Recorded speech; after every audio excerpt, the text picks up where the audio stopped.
दोस्तों, क्या आपने कभी पिंक टैक्स के बारे में सुना है? आपने इनकम टैक्स, जीएसटी टैक्स, स्वच्छ भारत टैक्स, इन सब के बारे में तो सुना होगा, लेकिन क्या पिंक टैक्स के बारे में आप जानते हैं? यह एक ऐसा टैक्स है जो सिर्फ महिलाओं को पे करना पड़ता है, महिला होने की वजह से। इसे अलग अलग कंट्रीज में अलग अलग नाम से जाना जाता है। इसे जेंडर टैक्स, फीमेल टैक्स या वुमेन टैक्स के नाम से भी जाना जाता है। इसे समझना बेहद आसान है। यह टैक्स गवर्नमेंट आपसे डायरेक्ट चार्ज नहीं करती है, बल्कि यह वह एक्स्ट्रा मनी होता है जो आप किसी भी प्रोडक्ट के लिए ज्यादा पे करते हैं, सिर्फ इस वजह से क्योंकि वह महिलाओं के लिए बना है या फिर पिंक कलर में बना हुआ है। इसे समझने के लिए आप देख सकते हैं कि आप किसी पार्लर में जाते हैं तो वहां पर महिलाओं के लिए अलग कटिंग के चार्जेस है और पुरुष के लिए अलग कटिंग के चार्जेस होते हैं। और ये बेहद आम है कि महिलाओं के जो कटिंग के प्राइस है वो ज्यादा होंगे। कई बार तो ये 2 या 3 गुना भी होता है। इसके अलावा रेजर, फेस वॉश, कपड़े, बैग्स, जो परफॉर्मेंस या फिर मटेरियल तो सेम होता है, लेकिन प्राइस उनका ज्यादा होता है सिर्फ इस वजह से क्योंकि वह महिलाओं के इस्तेमाल के लिए बना हुआ है।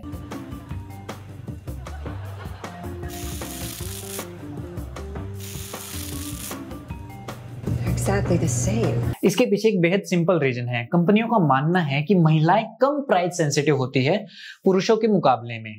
वह किसी भी चीज के लिए बहुत जल्दी तैयार हो जाती है ज्यादा पे करने को एज कंपेयर टू मेल्स। इसीलिए प्रोडक्ट के प्राइस ज्यादा रखे जाते हैं।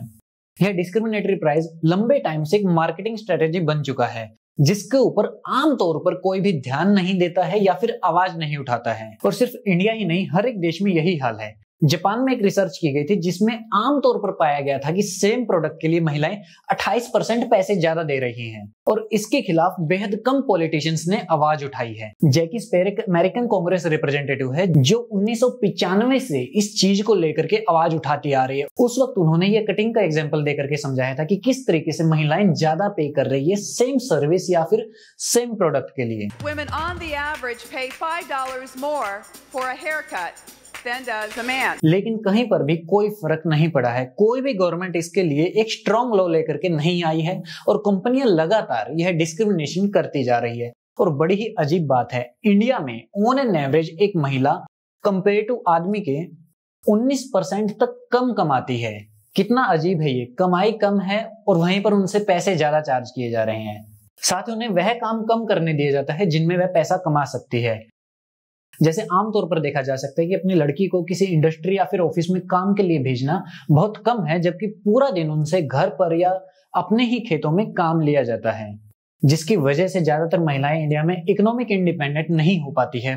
वह जिंदगी भर अपने फादर, अपने भाई, अपने पति या अपने बेटों पर डिपेंडेंट रहती है मनी के लिए। और कितना अजीब है, जहां पर महिलाओं की कमाई कम है वहीं पर उनसे सेम प्रोडक्ट और सर्विसेज के लिए पैसे ज्यादा लिए जा रहे हैं। क्या आपने भी कभी इस चीज को नोटिस किया है? आप किसी स्टोर में गए हैं, आपने रेजर खरीदा है और वहीं पर जेंट्स के लिए जो रेजर बना हुआ है उसको आप खरीद रहे हैं, उसके प्राइस में आप डिफरेंस देख सकते हैं। शैम्पू आप परचेज कर रहे हैं तो उसके प्राइस में डिफरेंस है, महिलाओं के लिए जो बना है उसका ज्यादा है। हैंडबैग्स या फिर बैकपैक आप परचेज करते हैं, उसकी प्राइस आपको सिर्फ इस वजह से कि वह महिलाओं के इस्तेमाल के लिए बने हैं आपको ज्यादा पे करने पड़ रहे हैं। अगर ऐसा है तो कमेंट करके जरूर बताएं।